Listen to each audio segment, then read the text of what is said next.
Today I'm going to be sharing my 3 favorite Notion integrations that help boost my productivity and make my work life easier.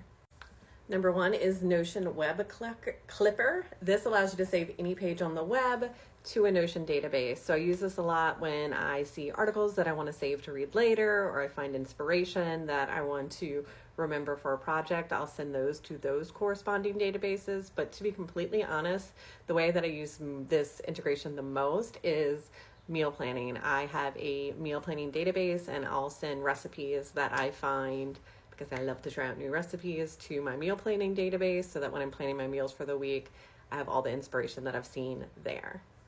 Number 2 is Save to Notion. So this allows you to save any email message to one of your Notion databases, whichever one you choose.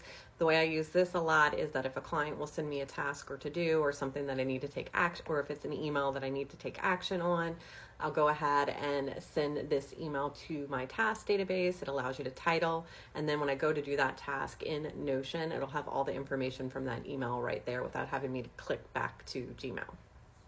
All right, and then my last one, and I really could not live without this one, is Slack to Notion and Notion to Slack.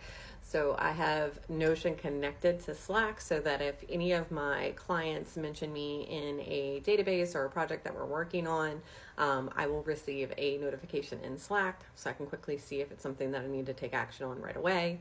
Another one that I use all the time is Slack to Notion. So you can integrate your Slack and your Notion. And what this allows you to do is create items for your databases from Slack messages, similar to what that Send to Notion email integration does. I use this again a lot when a client sends me something that I need to take action on to create a page in my task database.